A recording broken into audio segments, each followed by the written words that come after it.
एक एग्ज़ाम, एक नीट का एग्ज़ाम जो तुम 3 साल से दे रहे हो, वो तो तुमसे हो नहीं रहा एंड तुम्हें लगता है या तुम ऐसा सोच रहे हो कि तुमसे एमबीबीएस अब्रॉड से या वहाँ से आने के बाद नेक्स्ट का एग्ज़ाम हो जाएगा। तो ये एक कॉमन डायलॉग है जो आजकल मतलब सब लोग बोल रहे हैं या सारे पेरेंट्स बोल रहे हैं या सारे रिलेटिव्स बोल रहे हैं कुछ बच्चों को। बिकॉज़ मेरी जितने भी बच्चों से बात होती है वो हर कोई यही कह रहा है कि हमें ऐसा बोल रहा है, हमें खुद पे ट्रस्ट नहीं हो रहा है। सो हेलो एवरीवन, मैं हूँ चत्राली बांदे। मैं समाज स्टेट मेडिकल यूनिवर्सिटी रशिया में मैं 5th ईयर में मेडिकल स्टुडंट हूँ आणि मी महाराष्ट्र नागपूरमधनं आहे.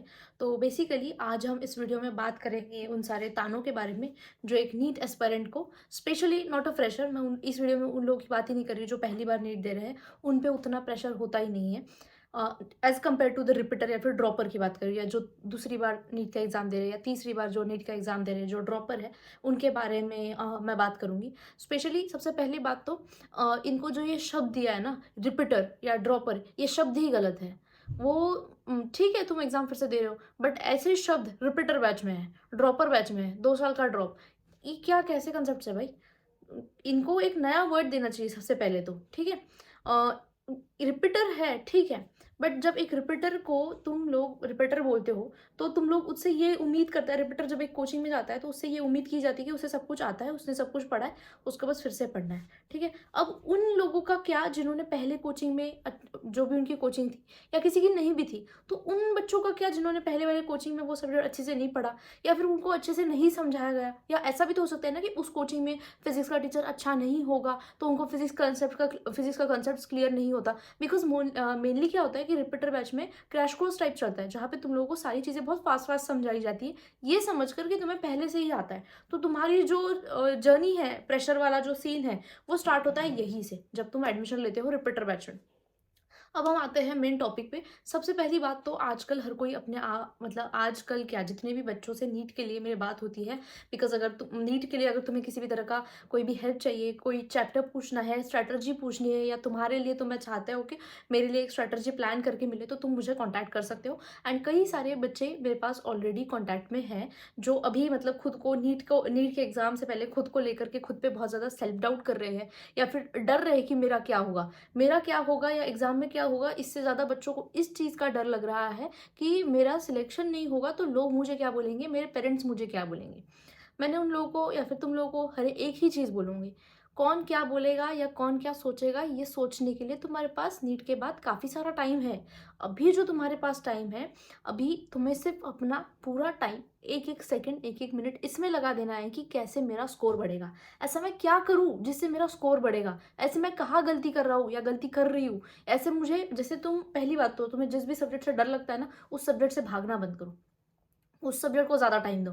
मेरी सबसे बड़ी, मैंने आपको हर बार यही बताया, मेरी सबसे बड़ी गलती यही थी कि फिज़िक्स से डर के भागना एंड उसके सॉल्यूशंस देख लेना। सबसे पहले तो इन सब्जेक्ट से डरना बंद करो। और क्यों नहीं आ रहा, ठीक है? तुम बोल रहे हो मुझसे हो नहीं रहा, ठीक है? मुझे डर लग रहा है, मुझसे फिज़िक्स नहीं हो रहा, मुझसे केमिस्ट्री नहीं हो रहा है, मुझसे इनऑर्गेनिक केमिस्ट्री नहीं हो रहा है, मुझसे फिजिकल केमिस्ट्री नहीं हो रहा है। क्यों नहीं हो रहा है भाई? क्यों नहीं हो रहा है? अपने आप से पूछो कि क्यों नहीं हो रहा है?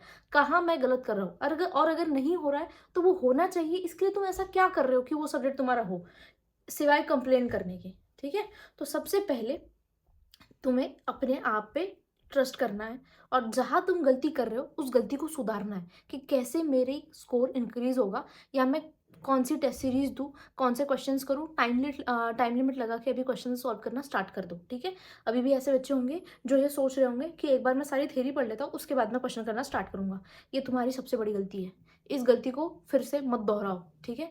मैंने हमेशा तुम्हें बोला है, एक तुम्हें भले ही एक सक्सेस स्टोरी से जितना सीखने को ना मिले, ठीक है, वो स्ट्रैटेजी उसके लिए काम कर गई कि उसने पहले घंटे में फिजिक्स कर लिया, ठीक है? ज़रूरी नहीं है वो स्ट्रैटेजी तुम्हारे लिए काम करे, ठीक है? या उसने इतने टाइम में फिजिक्स पढ़ा था, इतने टाइम में केमिस्ट्री पढ़ा था, इतना टाइम में बायोलॉजी पढ़ा था, सेम स्ट्रैटेजी तुम अप्लाई करोगे, ज़रूरी नहीं है कि तुम्हारा भी सिलेक्शन होगा, ठीक है? बट किसी बच्चे की नेगेटिव मार्किंग से वो कैसे बचा, या फिर किसी की, मैंने हमेशा यही चीज़ तुम्हें हमेशा बोली है, ठीक है? किसी की फेलियर स्टोरी से अगर तुम्हें ये पता हो ना कि क्या तुम करोगे तो तुम्हारी गलती नहीं होगी, तो ये तुम्हारे लिए बहुत बड़ा एडवांटेज होगा। ये चीज़ को सबसे पहले तुम्हें सीखना है बहुत अच्छे से। दूसरी चीज़, अभी अपने आप पे सेल्फ डाउट मत करो। ये ऐसा टाइम है जहाँ पे तुम अगर खुद पे भरोसा नहीं करोगे, तो तुम किसी और से कैसे उम्मीद कर सकते हो कि कोई और तुम पे भरोसा करे? इस टाइम तुम्हें सबसे पहले खुद पे भरोसा करना है कि मेरा होगा। बाकी सारी चीज़ों को छोड़ दो, कई सारी चीज़ें तेल लेने कि क्या होगा क्या नहीं होगा, वो सब बाद में सोचो, उसके लिए तुम्हारे पास काफ़ी टाइम है। अभी तुम्हें क्या सोचना है कि मेरा सिलेक्शन कैसे होगा, बस। एंड इसके बाद सेल्फ तुम्हें धीरे धीरे तुम्हें खुद अपने रास्ते पता चलेंगे कि हाँ मेरी गलती यहाँ हो रही है, मुझे इस गलती को सुधारना है। ठीक है, मेरा सब्जेक्ट ये वीक है, तो मुझे 2 पेपर देने हैं एक दिन में, उसके बाद मुझे इस सब्जेक्ट को इतना टाइम देना है। फिर उसके बाद भी एनालाइज करो, तुम जो टेस्ट सीरीज दे रहे हो, ठीक है, अगर तुम्हारा कोई सब्जेक्ट ज़्यादा वीक है तो उस सब्जेक्ट के क्वेश्चन ज़्यादा सॉल्व करो। उसके बाद बैठ के देखो कि तुम्हारा जैसे केमिस्ट्री है, अब तुम्हारा थर्मोडायनामिक्स में से क्वेश्चन गलत हो रहे हैं, ठीक है, एक बार गलत हुआ उसको सुधारो, दूसरी बार गलत हुआ उसको सुधारो। अगर तुम्हारे फ्रिक्वेंटली उस सेम लेसन सेम चैप्टर में से क्वेश्चन गलत हो रहे हैं तो तुम्हें वो चैप्टर को फिर से देखने की ज़रूरत है, उसको फिर से पढ़ने की ज़रूरत है। सबसे पहले तो तुम ये चीज़ करो, ठीक है। इससे क्या होगा कि धीरे धीरे तुम्हारा स्कोर इंप्रूव होगा।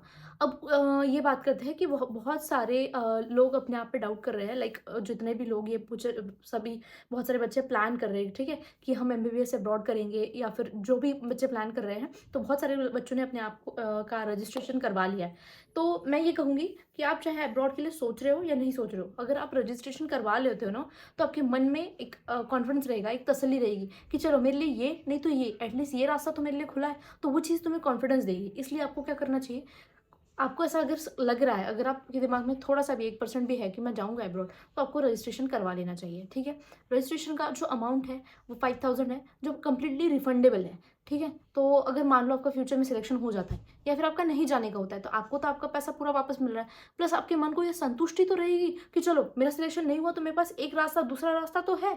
तो उससे क्या होगा, जितना दिमाग आपका शांत रहेगा, जितना कम आप पैनिक करोगे, उतना आप अच्छा सोचोगे। सबसे पहली चीज़ तो ये। अब दूसरी चीज़, आप लोगों को ऐसे लोग बोलेंगे कि तुम्हारा तो मतलब अभी जितने भी रिपीटर है, स्पेशली उनके लिए बता रही हूँ मैं, तुम 3 साल से एक 3 सब्जेक्ट पढ़ रहे हो, फिर भी तुम्हारा वो एग्ज़ाम नहीं हो रहा है, ठीक है। तो क्या तुम्हें लगता है कि तुम्हारा जो नेक्स्ट का एग्ज़ाम तुम यहाँ से आने के बाद, मतलब रशिया या फिर आप अब्रॉड से अपना MBBS कंप्लीट करने के बाद जो नेक्स्ट का एग्ज़ाम दोगे, वो एग्ज़ाम तुमसे होगा?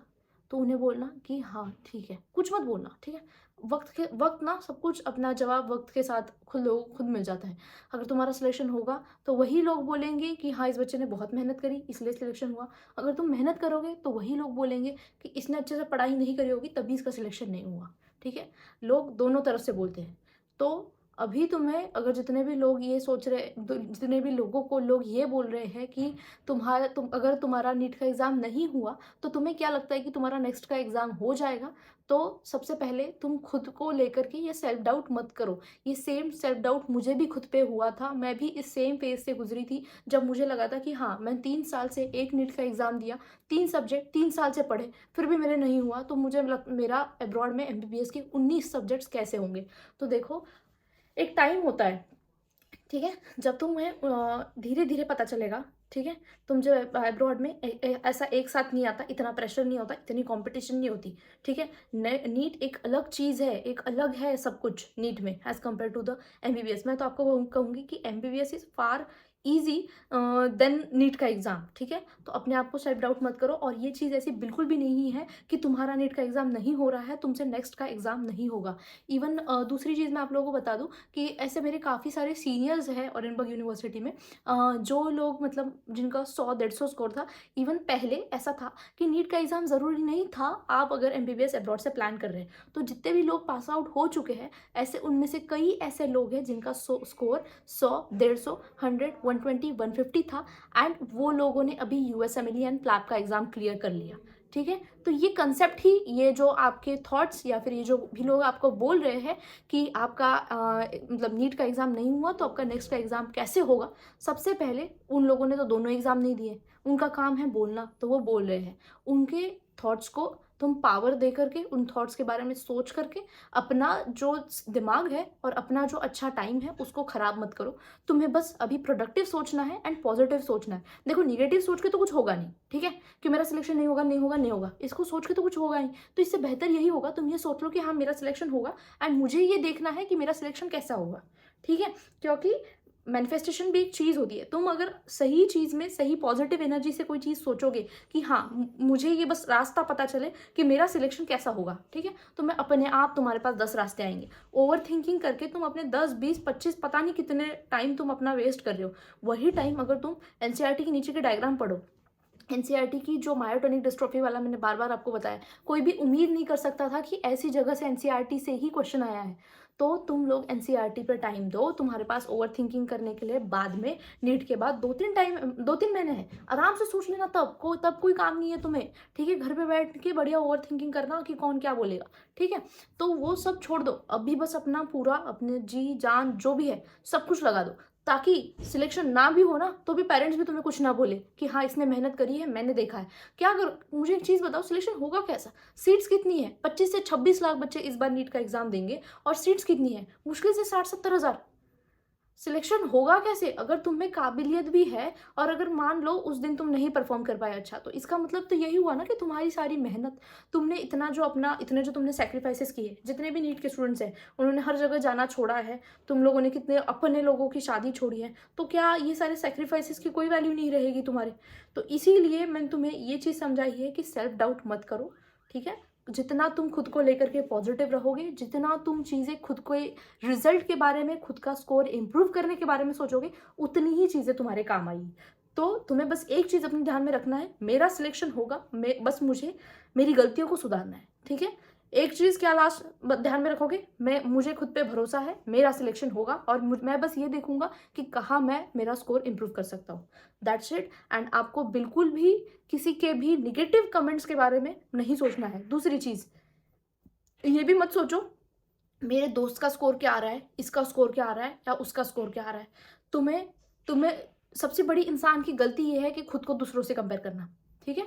तुम जिस मोमेंट पे सोच रहे हो कि उससे उसका स्कोर खुद का स्कोर दूसरे से कंपेयर कर रहे हो, उसी मोमेंट तुम अपनी वैल्यू गिरा रहे हो, ठीक है। तुम्हें आज जो तुमने परफॉर्म किया, कल तुम्हें बस उससे बेहतर करना है। हर दिन अपने आप से कंपेयर करके हर दिन खुद से बेहतर बनने की कोशिश करो, वही तुम्हारा सक्सेस है। और जहाँ तुमने कंपेयर किया वही तुम्हारा मॉरल डाउन, वही तुम्हारा सब कुछ डाउन हो जाएगा। ये चीज़ ध्यान से रखो, अपने नीट के एग्जाम को लेकर के बिल्कुल फोकस रखो। मेरी तरफ से तुम्हें कोई हेल्प चाहिए, तुम बिल्कुल मैंने अपना नंबर डिस्क्रिप्शन में दिया हुआ है। तुम्हें नीट के लिए कैसे पढ़ना है, क्या स्ट्रैटेजी यूज़ करनी चाहिए, किन सब्जेक्ट्स पे फोकस करना है, कुछ भी तुम्हें, या फिर तुम्हें बस मेरे से बात भी करने का मन हो, नीट को लेकर के काफ़ी डर लगा हो, प्लीज़ मेरी ये सबसे रिक्वेस्ट है कि प्लीज़ आप मुझे कभी भी मैसेज करिए, मैं आपके मैसेज का बिल्कुल रिप्लाई करूँगी, ठीक है। तो that's it, stay positive, and बिल्कुल अपने आप पे डाउट नहीं करना है, ठीक है। Thank you for watching, and please यार लाइक शेयर सब्सक्राइब कर दो, रिक्वेस्ट है ये तुमसे, प्लीज़, थैंक यू।